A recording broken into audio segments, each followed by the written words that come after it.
With more on this, James Kallstrom, former assistant director in charge of the FBI. Jim, good to see you tonight. So, the CIA didn't release this stuff publicly, but the reports came out that they believe that Russia had hacked these emails and had done so to had interfered with the presidential election. Now we find out the FBI is not on board with that conclusion, and the director of national intelligence says, look, I can't say that the CIA is wrong, only that they can't prove intent.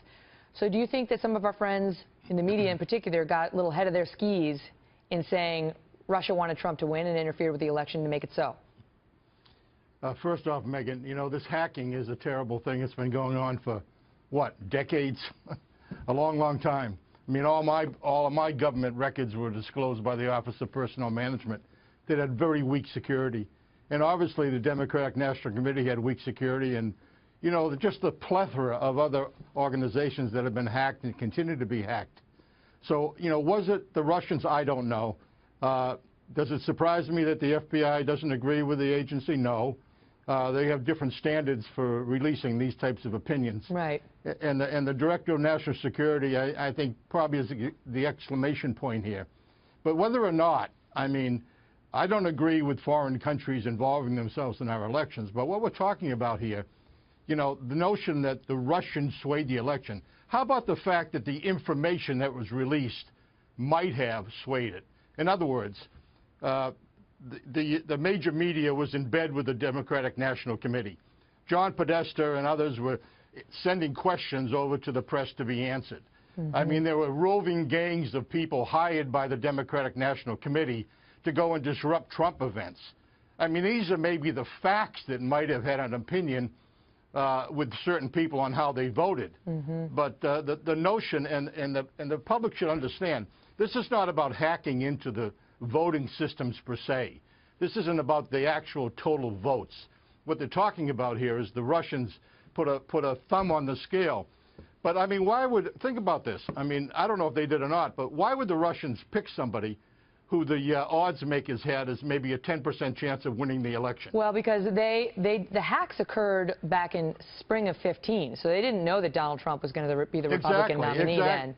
But when were the emails leaked to WikiLeaks? That's the question, because what they seem to be saying, again, these are not reports that have been made public. Right. But what they seem to be saying is that there were perhaps hacks of Republicans as well. John McCain seemed to be suggesting that today. But the only ones that got given to WikiLeaks to be made public were of the Dems. And as you know, while those leaks made the Democrats look terrible, who knows what it would have been in the Republican ones, right? Those could have been just as bad. Who the heck knows?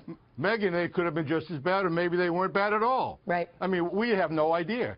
I mean, for but that's to your point of, that's why if Russia wanted Trump to win, that's why it tells you something that they only released to WikiLeaks the Democrat leaks.